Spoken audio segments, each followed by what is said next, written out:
Bueno, pues muchas gracias a la organización por llamarme. La verdad es que estoy aprendiendo muchísimas cosas y eso siempre es muy satisfactorio. Todos los que me han precedido noto que estamos en el mismo ámbito, es decir, estamos dándole vueltas a las mismas cuestiones. Yo hoy os vengo a hablar de los chavaletes, de los jóvenes, adolescentes, numerosos, entre un 25 y un 30%, según hablemos de fracaso escolar, del mal llamado fracaso escolar, o hablemos del abandono prematuro. Pero vengo a hablar de ellos sobre todo desde su fragilidad. Y lo que os cuento pues es la experiencia de todos estos años y de mucha investigación, lecturas y demás, pero os diría que os pido que seáis críticos. Esta es la experiencia que yo he recogido, pero efectivamente esto responde a circunstancias especiales, temporales, y lo importante es ser crítico. Lo importante es ser capaz de actuar en el entorno que te ha tocado. Esta mañana abría las jornadas, Carlos, hablando del derecho a aprender. Y yo las cierro reivindicando para estos chavales el derecho a ser. Estos chavaletes que tienen negada... No sé si se oye bien. Sí. Es que tengo miedo, mejor así. Bueno, y yo las cierro reivindicando el derecho a ser. Es que esto tiene un ruido. A ver ahora. Bueno, el derecho, así puedo hablar más íntimamente.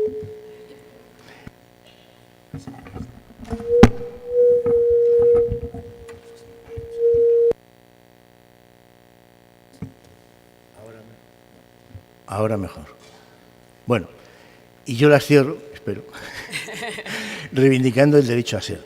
Estos chavaletes que vienen del fracaso escolar, que están en una situación de impasse, se ha truncado su trayecto hacia la inserción, hacia la vida, y tienen derecho a ser, ¿qué? La mejor versión de sí mismo. Esto es importantísimo. No podemos actuar sin este objetivo. Tienen derecho a ser la mejor versión de sí mismo como personas, fundamentalmente, como trabajadores posteriormente y sobre todo como ciudadanos. De esto vamos a trabajar. Y esto vamos a ver qué conduce a esto y qué no conduce a esto, que habría que cambiar en los sistemas de actuación nuestros. En primer lugar, el título elegido tiene estas tres cosas que hay que aclarar. Parece que todos hablamos muchas veces de las mismas cosas, pero las mismas palabras se utilizan de forma muy diferente y sobre todo superficialmente. Repasemos un momento rápidamente. ¿Qué es innovación social? Decimos la innovación social y la excelencia como respuesta a la fragilidad. Bueno, pero ¿qué es la innovación social? Pensar un momento, Temeo, pensar en alguna palabra o varias palabras que para vosotros serían la respuesta a esta pregunta. ¿Qué es la innovación social para mí? Venga, un valiente o una valiente que diga una palabra, la que sea, me da igual. Estamos en una tormenta. Y veo que cansados. Bueno, pues os voy a decir lo que para mí era. Para mí era cambio, para mí era reformas, mejoras en la forma de actuar. Y eso fue hasta que participé en un seminario, el seminario de Ícaro, de la Fundación Abella Salcedo de Bilbao. Fue interesantísimo. Y nos decían esto. La innovación social es una nueva relación entre personas e instituciones que supera la sumisión para llegar a la cooperación entre ciudadanos. Y yo decía, qué cosa más rara me están contando. Y yo pensaba en el cambio. Sí, es un cambio, pero no es una reforma, no es una mejora. Una innovación social lo que está hablando es del poder, está hablando del crecimiento personal. Y os voy a poner dos ejemplos. La plataforma antidesahucios. Hay trabajos sociales que no producen esto. Es más, yo diría que hasta la fecha, en la mayor parte de los casos, no se produce esto. Y pensemos si a eso nos queremos dedicar o nos queremos dedicar a algo superior. Es decir, nos queremos dedicar a paliar las situaciones momentáneas de exclusión, de pobreza, nos queremos dedicar a trabajar precisamente por lograr la ciudadanía y el proyecto personal. Os decía que os ponía dos ejemplos. La plataforma antidesahucios. ¿Cómo llegaba la gente según todos los protagonistas?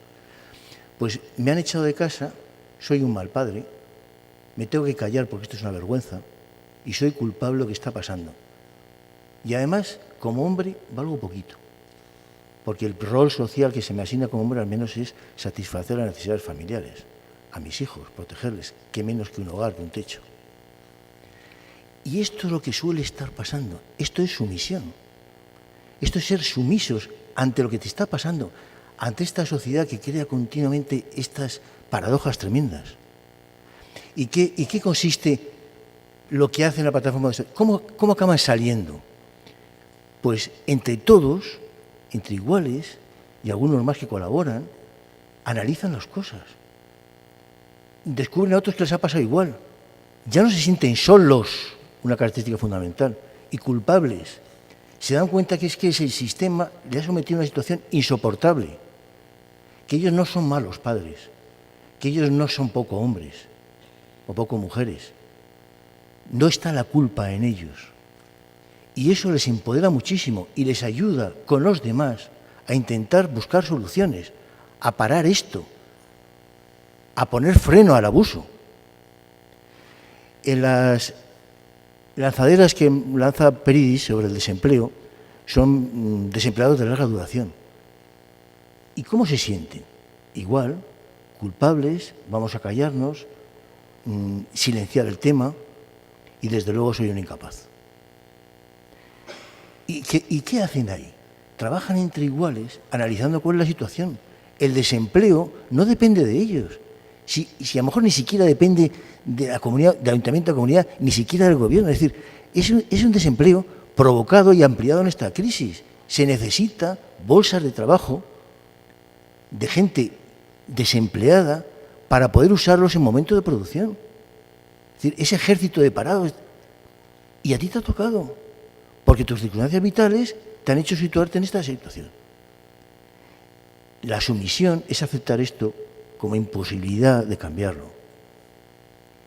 Y el trabajo, la intervención, lo que te dice, no, han llegado gente sumisa, culpabilizada, etcétera, y salen de aquí ciudadanos comprometidos con la solución de estos problemas, del suyo y de los demás. Esta es la innovación social. Lo demás son cambios, que están bien, son adaptaciones mejores, pero esa es la clave que separa la auténtica innovación social de la mera intervención social. Un ejemplo ya último, en este caso, comedores sociales. Sabéis que con la crisis se han puesto en marcha muchos y tal. Los comedores sociales se pueden hablar, para que veáis la mentalidad. En el centro de Madrid hay un comedor social regentado por unas monjitas que prestan un servicio importante que es paliar el hambre. Pero, como cada vez van más, hay follones por entrar. Y hay peleas en la cola y tal y cual, y malas situaciones. Soluciones. Cuando es esa existencial, oye, vamos a poner un segurata que ponga orden aquí. Oye, con la mejor buena voluntad, esa es una solución. La siguiente solución, que responde hace 8 años, 7 años, oye, vamos a pedir voluntarios, que hablen con ellos, que pacifiquen esto un poco, que luego se sienten con ellos en la comida y tal y cual. La solución que nosotros proponemos como realmente intervención, innovación social, vamos a implicarles a ellos mismos en la solución de estos problemas. Que participen con nosotros a la hora de buscar la comida, que analicen estos temas, que organicen con los demás también y con los voluntarios y tal, organicen las colas, propongan cómo hacerlo.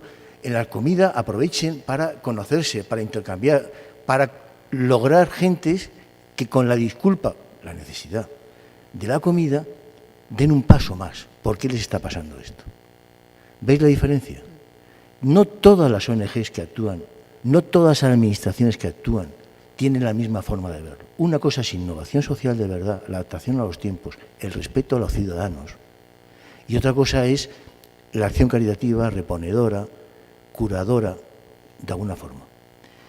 La segunda cuestión es, ¿qué es para nosotros la fragilidad? ¿Qué es la exclusión? Como no vais a responder, respondo yo. Igual sí, ahora, ¿Alguien se anima? Una palabra sobre exclusión. Venga, alguien, valiente. Vulnerable, muy bien. ¿Qué más? Otra palabra. Débil, más. ¿Bueno? Rechazo. Bueno, es todo eso y es algo más. La exclusión antes estaba muy ligada a la pobreza. Alain Touraine nos decía hace ya 20 o 30 años, el sociólogo francés, la exclusión, la característica fundamental es la soledad. La exclusión es un itinerario que se va reproduciendo poco a poco, donde se van cortando cada vez más hilos donde tú estás prendido. Relaciones sociales, relaciones laborales, relaciones tal, y cada vez vas cortando más, hasta que cortas estas relaciones familiares y te quedas solo. Esa es la exclusión. Que va acompañada de pobreza muchas veces, pero hay comunidades pobres que no están excluidas en muchas partes del mundo. Están perfectamente insertadas en su realidad. Pero lo que sí, característica fundamental es la soledad. Y esto es importante a la hora de buscar soluciones, de intervenir socialmente. Hay que luchar contra esa soledad. Hay que favorecer el trabajo entre iguales, pero eso lo veremos. Y además, antiguamente, un buen mecanismo para integración social era el empleo. Pero el empleo, y la crisis es una disculpa maravillosa, el empleo es cada vez más precario. Y hay gente ilusa que piensa que cuando pase la crisis, ya estamos pasando la crisis en España, ¿no? Eso nos dice, que se va a volver a la situación. No, no, no. El trabajo precario ha venido para quedarse. Por mucho que se formule en Europa y los teóricos formulen, está estancada desde hace meses una resolución del Parlamento Español para la subida del salario mínimo interprofesional a unos niveles dignos. Pues no, el PP y Ciudadanos lo están boicoteando y llevan meses parados porque tienen que estudiarlo más a fondo. Es decir, una cosa son las declaraciones y otra cosa son las realidades. Y la realidad es que se han conquistado los objetivos de la crisis, que es tener mano de obra muy barata y disponible para acumular más riqueza en manos de unos pocos. Si en el fondo es la pelea de siglos. ¿Quién tiene y a quién le quito? ¿Cómo me defiendo y qué pasa? ¿Y dónde me apunto? Eso es la pelea de toda la historia de la humanidad. Bueno, aquí lo tenemos claramente. De forma más sofisticada, porque además luego nos comen el coco. Hay sistemas mucho más para ser sumisos. La fragilidad también en esta situación es mayor, porque poco a poco nos van quitando las pequeñas redes que en España habíamos establecido de protección en el estado de bienestar. Ya nos van avisando que el fondo de pensiones ha habido que recogerlo para pagar pensiones y para comprar deuda. Es que era necesario. ¿Qué pasa? Pues que sus votantes son jubilados y pensionistas, entonces se está resistiendo el tema. Pero si pudiesen, esa red también se quitaba. La sanidad ha sufrido un fuerte... Es decir, el momento de fragilidad de los ciudadanos es cuando se notan las redes de bienestar. Y esas redes, nos demos cuenta o no, van desapareciendo. La sanidad gratuita para todos, pues, ya van metiendo copago siempre que pueden, privatizar. Es decir, en este momento es mucho más difícil. ¿Y qué ha pasado con el empleo? Pues que el empleo que realmente saca de la exclusión es aquel de calidad. Pero claro, en una situación de exclusión, ahora es mucho más difícil saltar a una situación de ciudadanía, porque los empleos disponibles, para los que no han seguido una formación de cierta cualificación, son empleos que aparecen, desaparecen, de baja cualificación. Es decir, es muy difícil utilizar esa escalera o ese ascensor social. No es ascensor, no te mueve de la planta cero. Entonces, ahora es mucho más difícil. Por eso, la intervención ha de ser muy innovadora, teniendo en cuenta siempre estos principios. Es decir, antes nos quedábamos de acuerdo con que, bueno, echa unas horas, para la supervivencia está bien, no digo que no, pero ese es el objetivo. El objetivo de nuestra intervención es reponer las piezas que en la cinta de fabricación se han ido cayendo. ¿Es ese? ¿O realmente es el acceso a la ciudadanía? Bueno, son preguntas que voy dejando. ¿A quién toca? ¿Cuáles son las nuevas caras de la exclusión? Aquí tenéis una cara, aquí tenéis otra, y ahí se reparten las más caras, cualquiera. Pero es que ese es el gran truco. ¿Por qué no reacciona la sociedad civil ante la exclusión, que es tan amenazante? Donde nos van quitando los apoyos que nos prometieron y que conquistamos. ¿Por qué? Pues porque es muy civilina la exclusión. Les pasa a otros, les pasa a los demás, a ti no te pasará nunca. Pero yo he tenido casos, he visto, y vosotros seguro que también. Una chavalota que ha fracasado escolarmente, que se ha embarazado prematuramente sin desearlo, y está sola con un crío y unos padres que a lo mejor pueden o no pueden ayudarle, y desde luego son mayores. La exclusión está servida. O tiene una intervención fabulosa y una reacción maravillosa, hoy tenemos una enfermedad de larga duración, una incapacidad. Bueno, el reino de la exclusión es Estados Unidos, el país con más pobres casi del mundo, porque ya China e India van superando. ¿Y qué ocurre? El tío mejor pagado en la mejor empresa, como en su seguro sanitario no aparezca su enfermedad, en 2 días, bueno, es que ver lo que cuesta una clínica privada para una enfermedad, pues un cáncer, lo que sea, y que no te cubra tu seguro, pasas a la exclusión antes de 1 año. Esa es la característica. Tenemos que aprender, yo no quiero asustar, porque yo no me asusto, bueno, pues, pero la característica de esta sociedad hay que conocerla. Y no podemos aceptar sumisamente lo que nos está pasando a todos, no a este que no veo, a todos, a ti, a mí, a tu hermana, a tu hijo, a tu padre, a cualquiera. ¿Cuánto puede durar nuestros ahorros? Si no tenemos ninguna... ¿Cuánto... Con esos ahorros, cómo podemos hacer frente a una situación desesperada, dura, difícil? ¿Con qué resortes contamos si resulta que tu marido se pone en paro, tú igual, y tenéis que desalojar la casa con 2 niños? ¿Cómo has pasado de ser ciudadano a ser un paria fracasado? La cara de la exclusión es la de todos nosotros. Yo quiero ser más optimista, ahora vamos a empezar a ser un poco más optimistas. Tengo la sensación de decir, joder, macho, te has puesto el disfraz de cuervo. Bueno, ¿cómo nos llegan estos chicos a los programas? ¿Cómo nos llegan los chavaletes que vienen de fracaso escolar? Bueno, aquí hay... ¿Cómo nos vienen? Venga, alguna característica. ¿Cómo vienen estos chavaletes? ¿Qué sienten? ¿Cómo viven? ¿Cuál sería alguna palabra que los defina? Perdidos. Sí, venga, seguimos más. Desconcertados. Más.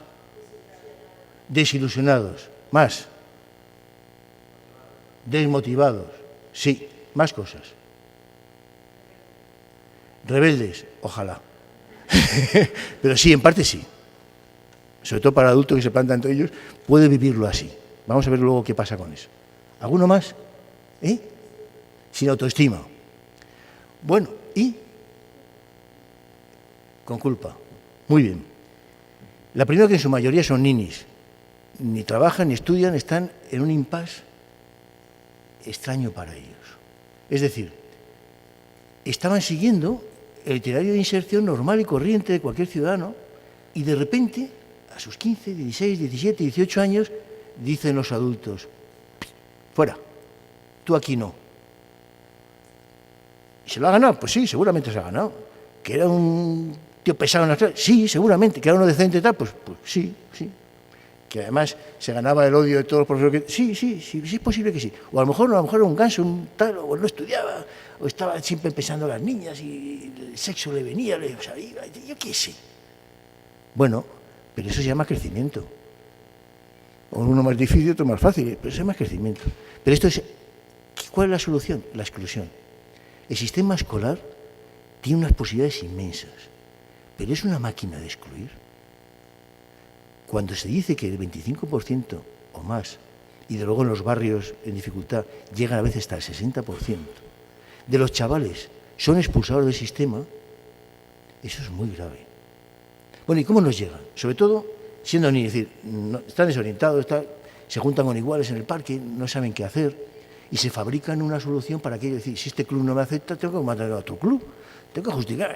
Es que, claro, decimos, son rebeldes, ¿por qué? Porque te dicen, ¿para qué estudiar si luego no...?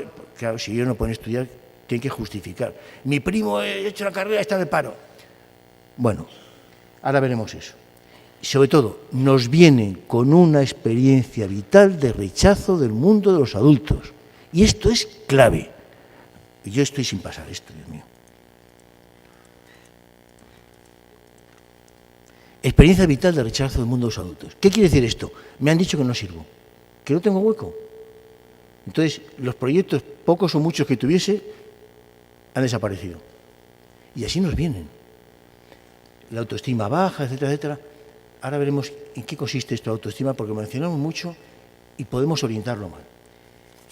Y la siguiente cuestión es que están deseando tener éxito. Es decir, ellos te pueden decir, tal cual, eso me han dicho siempre, tal, y seguir actuando en el rol de su defensa. Pero realmente están deseando tener éxito. Están deseando volver a sus padres y decir, oye, que no soy un fracasado, joder. Porque es que el mundo de los adultos, incluso el de sus padres, los tiene un poco en contra. Yo puedo quererle mucho, pero todos los días verlo en el sofá me enciende y sobre todo me preocupa. Y él lo nota. Es decir, se deterioran, se va volviendo a romper, se va yendo hacia la soledad. Tú no sirves, me junto con iguales, los iguales van desapareciendo, mis padres no quieren cortar, pero de alguna forma han cortado. Pero ellos están deseando tener éxito y formar familia y tener una profesión y salir adelante. También a veces vienen con adicciones, delitos, etc. Bueno, ¿qué es lo que realmente necesitan estos jóvenes? Pues la primera cuestión fundamental en todo programa, tener una experiencia de éxito y de aceptación del mundo de los adultos. Aquí quería una experiencia vital. Fijaros bien, nos pasamos en muchos programas y proyectos diciéndoles, tú vales, porque autoestima es baja, tú vales, tal, entonces se acerca al profesor, tal, tú vales, tal. Cuando el chaval se fía un poco de este profesor, a cabo de 6 meses dice, sí, ya valgo, ¿y ahora qué? Pues ahora se acaba el curso, el chavalote. Espera otra oportunidad. Claro, es que eso no es una forma eficiente de intervenir. Si el bloqueo viene porque ha tenido una experiencia de rechazo, desde el primer día tienes que ponerle en una situación que experimente una experiencia personal de aceptación. Os voy a contar algo, puede parecer, eso le parecía a mis profesores, cuando propuse esto en centros y tal.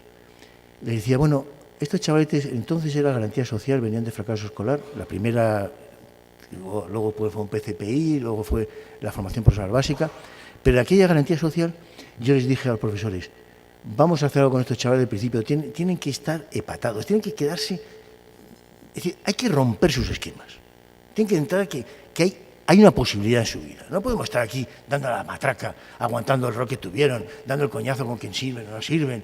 Ahora soy el ganso y luego soy el matón. De chorra. Que al llegar aquí, desde el primer momento, se den cuenta que por ahí no van los tiros. Y entonces, la propuesta era, en las 2 primeras semanas hay que pasar por las clases, por los grupos de chavales, y decirles que dado que el barrio es un barrio obrero, ciertamente marginal, dado que este barrio está compuesto por gentes analfabetas claramente digitalmente. Es decir, hay mucho adulto, trabajador y tal, que está en una situación de inferioridad porque ellos no pasan la brecha digital. Y les vamos a proponer ser profesores de los adultos de este barrio. Los profesores se quedaron, ¿qué dices? ¿Estos chavaletes profesores? ¿De qué estás hablando? De eso, de que van a enseñar a los adultos de este barrio. Pero si esto... Nadie va a querer apuntarse. Porque además era, después de las 6 horas semanales diarias por la mañana, había 2 por la tarde durante un mes entero, para prepararse en estación, formarse, tal. Y pasamos, y dije, bueno, vamos a proponerlo. De entrada, la primera vez, el 60% se apuntaba. Y posteriormente llegaron a 80 o 90, al final prácticamente todos estaban en esto. ¿Y en qué consistía? Pues se estaban preparando durante un mes entero, 2 horas diarias, para que veamos que no quieren el esfuerzo, que no quieren tal, que son incapaces del esfuerzo, del sacrificio, esas tonterías que decimos. Bueno, durante ese mes, 2 horas diarias, en la que aprendían la psicología de los mayores, cómo dirigirse a ellos, porque claro, no es lo mismo que dirigirse a otros chavalotes de su misma condición, qué les iban a enseñar, cómo, etcétera. Tenemos una preparación bastante fuerte en eso, y el que no quería se podía marchar en cualquier momento. Y su compromiso era al menos dar 2 grupos de mayores, en parejas. Bueno, el resultado final es que todos estos lo dieron, pasaron, y tuvimos un acto, es un aprendizaje de servicio, un acto final de reconocimiento. donde había centros de mayores, donde estaban los propios mayores, y al final ellos recibían el diploma como profesores y daban a los alumnos el diploma de alumnos. Los alumnos adultos, de repente, bueno, empezaron a hablar, se dio turno de palabras, y a mí me llegó al alma uno que decía, y a ver si la Fundación Tomillo tiene en cuenta a estos jóvenes que son los que valen de verdad, no esos que van por la calle con melenas y piercing. Y vieras el escenario, están todos con melenas y piercing. Pero había cambiado su percepción sobre ellos y los alumnos no notaban.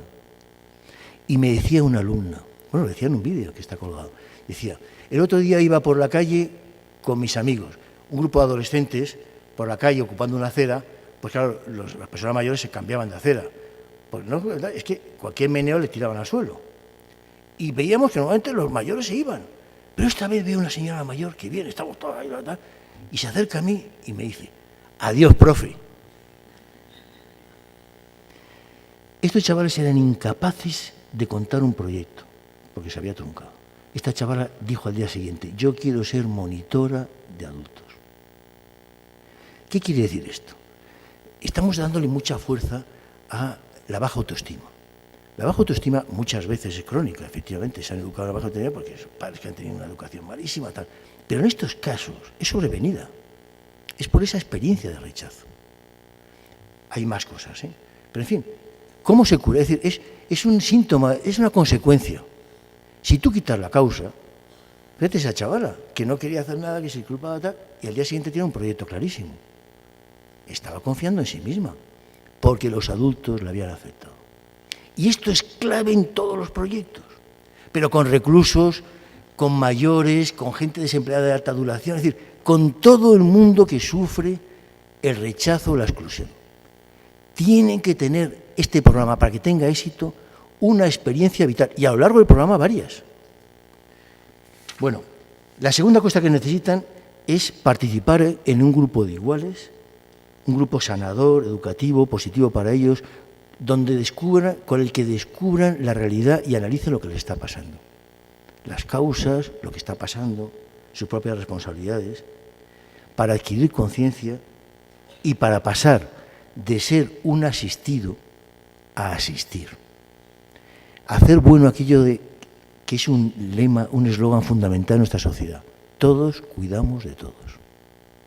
Normalmente tratamos a estas personas como beneficiarios. Son ciudadanos. Ciudadanos en una situación muy problemática.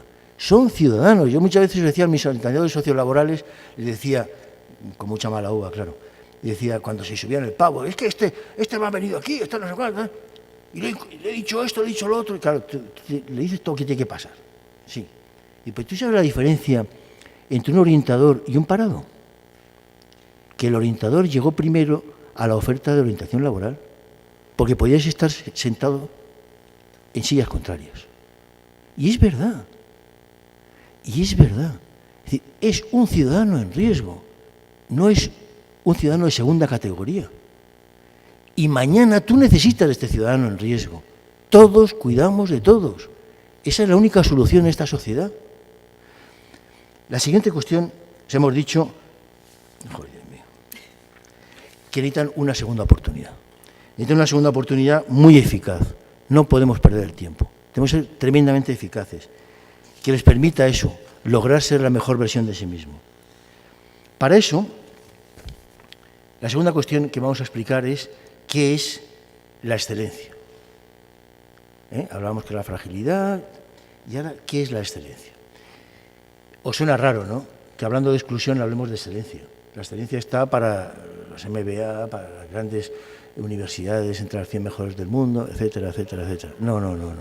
Nosotros pensamos que la excelencia, es decir, los mejores recursos, los mejores sistemas, los mejores medios, métodos, los mejores agentes, tienen que estar para quien más lo necesita. Y no es disculpa. En una ONG, en una administración, en un profesional, no es disculpa que esté trabajando con los que peor están para que cualquier cosa valga. ¿Cómo tapamos nuestro propio fracaso profesional muchas veces? Es decir, aquí hay una revisión, y vamos a ver en qué sería la excelencia. Primero, el diseño de los programas. No vale cualquier cosa.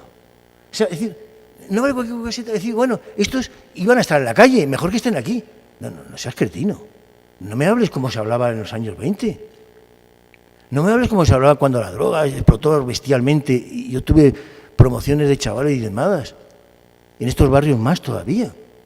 Es decir, no vale cualquier cosa, no vale cualquier recurso, no vale cualquier profesional, no vale cualquier diseño. Y los diseños tienen que ser, vamos a ver, tenemos que abandonar nuestro aislamiento tradicional. Seamos administración, seamos ONG, seamos grupo de trabajo, lo que sea. Es decir, yo tengo mi chiringuito, aquí vienen, aquí trabajamos. No. Mira, la eficacia a problemas complejos, soluciones complejas. Tú no tienes todos los recursos necesarios para que cada uno encuentre su camino. Sí necesarios para que todos coman a lo mejor, ¿vale? Pero no es eso lo que estamos hablando ahora cuando hablamos de innovación social. No tienes todos los recursos, ten un poco de humildad. Plantéate con otros que quieren lo mismo. Plantéate ejercicios colectivos y sobre todo trabaja los equipos colaborativos, que es el siglo de la colaboración. La única solución viene por la colaboración. Es decir, que si tú estás trabajando mucho la inserción, como hay entidades maravillosas para trabajar en el momento justo de la inserción, de la llegada a la empresa, si tú trabajas muy bien los procesos de recuperación, si tú trabajas muy bien el mantenimiento, poneos de acuerdo, pasaos con un mínimo de calidad unos a otros. Es decir, si tus recursos no son varios, búscalos donde están, ahora hablaremos de ellos. Si tus agentes no son suficientes, fórmales.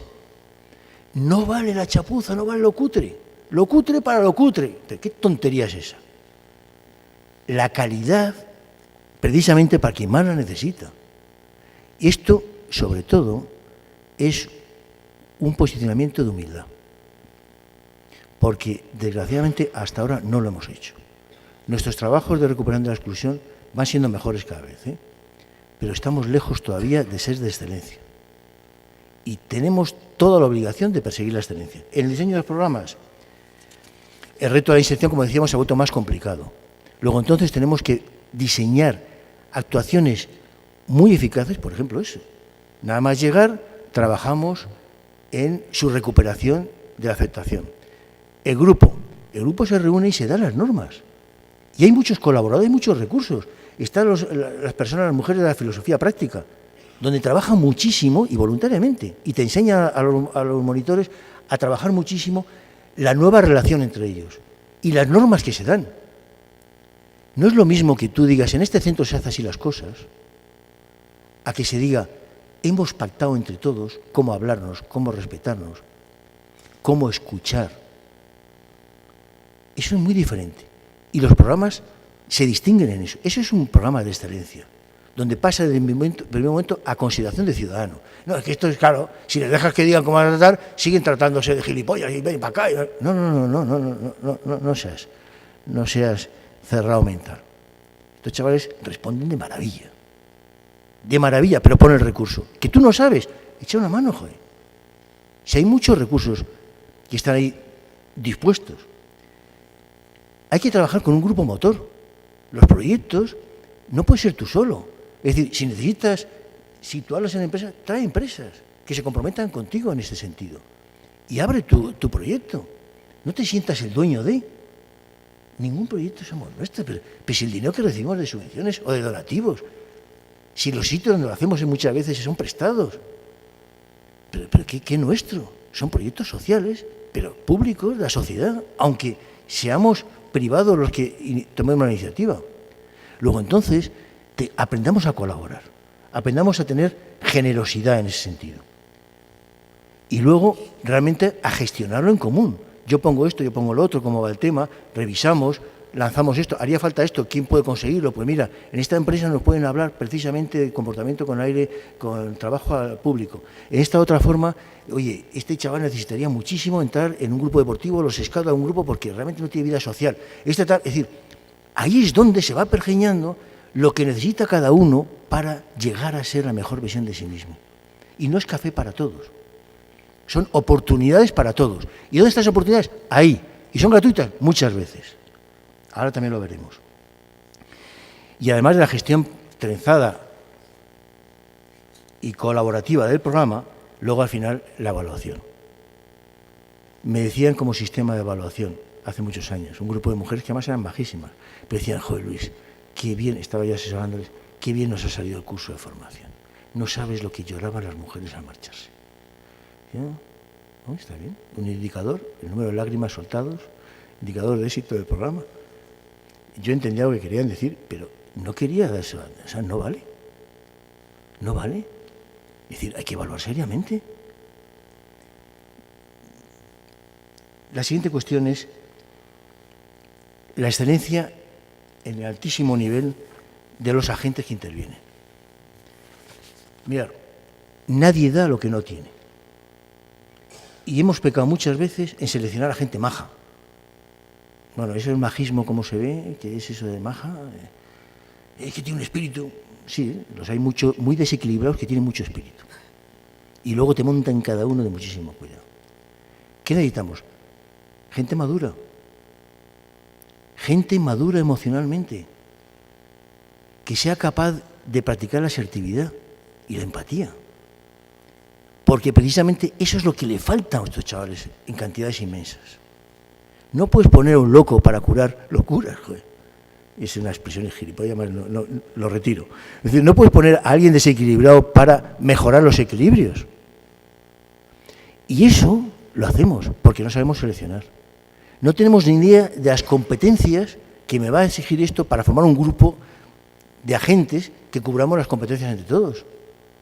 Es decir, hay un ejercicio profesional de altísima excelencia que tenemos que hacer y tenemos que aprender a seleccionar.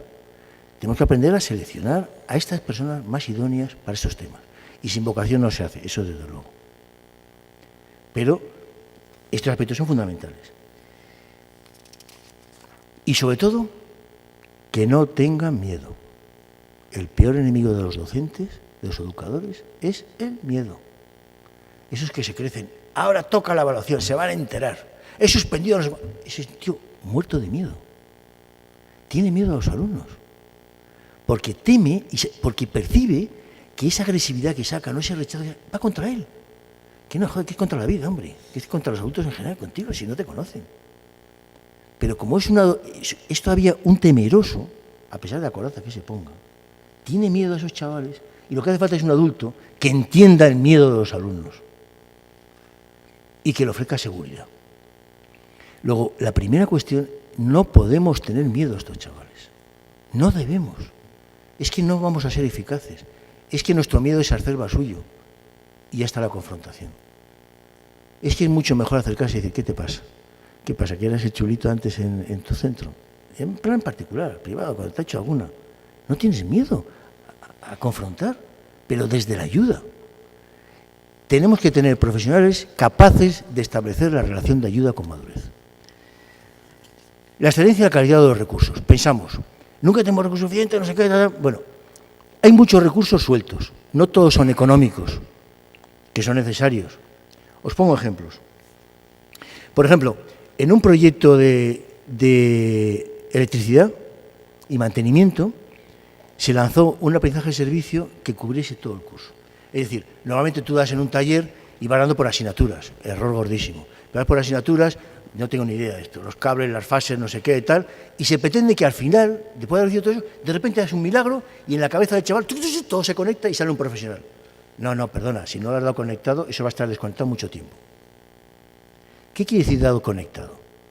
Que tú trabajas la idea del profesional, de lo que va a hacer, la competencia que va a conseguir, que es realmente ser un competente en electricidad, en instalaciones, lo que sea. Bueno, aquí propusimos, y que preguntando con los chavales y con los servicios sociales, hubo un trabajo muy interesante. Había en Carabanchel muchísimas personas mayores que vivían en pisos auténticamente desastrosos y sus instalaciones eléctricas eran, pero peligrosas. Y entonces se propuso que estos chavales pasasen en un momento determinado del curso haciendo precisamente la evaluación y la propuesta de mejora y luego hacerlo con fondos que se iban a lograr. Y todo el curso se daba de acuerdo a esto. Es decir, que no tengo ni idea, porque no entré en esos cursos, no me apetece aparte de electricidad, pero si das cables, piensas en el cableado normal de las casas, cómo se hace, por qué este sí, por qué este no. Tal. Si das un tipo de clavija, lo que sea, todo así. El tipo de iluminación, todo esto. Y entonces el chaval inmediatamente lo sabía. En un hogar estos cables por esto y por lo otro, y luego las clavijas, no sé qué, y luego los tal, y los chavales te sabían perfectamente qué tipo de cables había instalado normalmente, por qué había que cambiarlos, por cuáles había que cambiarlos, qué tipo de interruptor, qué tipo de tal. Es decir, porque tenía un sentido. Se estaban haciendo profesionales. Y luego pactamos esto con los estudiantes de la Escuela de Minas, de Ingeniería de Minas. ¿Por qué? Pues porque ellos nos daban una visión mucho más grande de la energía. Y estos chavales aportaban a esos alumnos la visión más práctica. Y era curioso. Chavales a veces de la misma edad, un poco más jóvenes los nuestros, pero que llevaban una comprensión perfecta. Iban en parejas a ver las casas y a hacer las auditorías de las casas. Y lo que aprendieron unos de otros fue espectacular. Ese es un recurso. Para nosotros y para los ingenieros de minas. Y posteriormente pasaron. Y además tenían que explicarle a los ancianos lo que pasaba en su casa. Y a los servicios sociales y demás. Es decir, aprendieron comunicación, aprendieron comportamiento, aprendieron y recibieron una satisfacción inmensa cuando veían que estaban solucionando problemas. Y que eran capaces de hablar con universitarios de tú a tú tranquilamente. Solo que unos enseñaban unas cosas y otros otras. Si es que es así la vida. Pero en esta sociedad estamos compartimentando, es que llegas hasta aquí, es que tal. Es decir, trabajamos, vivimos en círculos cerrados que pocas veces se cortan. Si decimos que es una sociedad muy intercomunicada, yo dudaría mucho de eso. Si vemos un poco nuestros recorridos habituales diarios, pensemos que posiblemente estemos siempre con el mismo tipo de personas. Y haya poca intercomunicación con otras clases sociales, con otros grupos. Bueno, pues esto es natural, como la vida misma. Es decir, este es volver a todo el sentido natural que tiene, pero a la excelencia. Igual nos ha pasado con barrios sostenibles, que consiste en cambiar, tradujimos ya al final creamos una profesión nueva, que era el trabajo por la energía sostenible, lucha contra la pobreza energética. Consistía en microactuaciones en los hogares para que cuando se había hecho una obra de transformación, llevar a los hogares una cultura de consumo y además un pack de cambio para ahorro. Y entenderla tal. Bueno, y ahí convivieron con técnicos de Iberdrola, aprendieron un huevo. ¿Y eso era económico? No. Y en el proyecto Tiempo Joven, los colegios cedían a la salida sus espacios. Es decir, hay recursos que están ociosos y que muchas veces está la gente deseando poner al servicio. Tú vas a esta empresa, Iberdrola, ¿qué sacaba de esto? Publicidad, pocas veces. ¿Qué sacaba? Sentido de pertenencia y orgullo de pertenencia de sus trabajadores, que les permitía hacer algo que en su vida estaba siendo muy significativo. Es decir, que tenemos que ver la cuestión como diciendo, si esto es necesario, bueno, la cara que pusieron los profes también otra vez, cuando les dije, bueno, estos chavales de garantía social, vamos a aparecer en Leonardo y van a ir a hacer prácticas en Francia y en Inglaterra. ¿Qué? Dice, tío, este tío está chalado, ya le ha dado el siroco, joder. Sí, hacer prácticas laborales en empresas francesas e inglesas allí. Bueno, pues en el fondo todo esto es posible. Y sobre todo en aquel momento había bastante Leonardo, pues un Leonardo, y muy pocas veces se utilizaba para garantía social. ¿Qué pasaba? Porque el chaval se notaba que era un reto tremendo y que tenía apoyos para hacerlo. El proyecto se vivía del principio y una parte del proyecto era formarse básicamente en ese idioma. Pero es que además luego se seleccionaban a sí mismos y entraban en contacto con los otros que iban a recibirle. Y cuando iban allí y se sentían solos ante el peligro, sacaban lo mejor de sí mismos. Y los mismos profesores decían, han venido cambiadísimos. Empiezan a ser la mejor versión de sí mismos. Pero tú no has puesto un sistema cutre. No, hombre, en vez de Inglaterra a Francia vamos a ir a Boadilla del Monte, que hay un amiguete mío que tiene ahí unas huertas y ponemos a cavar. Porque al fin y al cabo estos chavales. No. Los mejores recursos. No van los universitarios, no vais. Yo os recomiendo que vayáis, desde luego. Pero es que además, ¿por qué no van estos? Si lo haces bien, si dejas solo ante el peligro y sin ninguna herramienta, has metido la pata en el proyecto. Tú has trabajado muy a fondo ese proyecto para que sea educativo de verdad, para que garantices el éxito, para el que quiera tener éxito. Y la siguiente cosa, ya al final, es poner cómo empezar todo esto. Primero, con humildad. Va a ser muy rápido. Segundo, buscando buenos compañeros de trabajo, Puede ser otra empresa, puede ser otra ONG, puede ser la universidad, pues lo que haga falta. Dando el paso a despojarte de todo tipo de prejuicios. Es decir, yo tenía mi centro, mi tal, mi cual, pues no. Y además, si vas con generosidad, recibes mucho más, muchísimo más de lo que das. Nuestra experiencia es que siendo una fundación media, la Fundación Tomillo, de grado medio, no era grande ni pequeña, estamos ahora en todos los foros más importantes, se deciden cosas mucho que ni podíamos pensar. ¿Por qué? Porque hemos trabajado muchísimo la excelencia. Y porque somos necesarios por eso en ese foro. Y recibimos muchísimo más de lo que hemos podido dar y que damos. Y ese miedo de la competencia de esta, esa es harina pasada, eso es cutre, eso está mal. Nuestros chavales merecen otra cosa. Y luego, en esos diseños, realmente trabajar por los recursos de calidad. Y ver aquello que se dice es una utopía, y digo que sí, pero como decíamos, en muchas ocasiones es lo inédito posible. ¿Se ha hecho esto de mandar chavales de garantía social a Europa tal y cual? No, es inédito. ¿Es posible? Sí. Pero nos va a llevar un trabajo de mucho cuidado. Sí, pues hazlo. Es que no se ha hecho nunca. Bueno, razón de más para hacerlo. Mira, con lo que hemos hecho hasta ahora tenemos estos resultados. Pan para hoy, hambre para mañana. Un comedor, pero nada más. Nunca coge la caña y pesca, eso son utopías, lo ponemos aquí en un frontispicio, pero luego no lo hacemos práctica vivencial. Luego, eso es posible. Pero hay que tener una vocación de no ser un cutre, sino pensar que trabajamos con ciudadanos que se merecen la excelencia. Y con esto y un bizcocho, hasta ahora a las 8 que tenemos que seguir zumbando. Muchas gracias.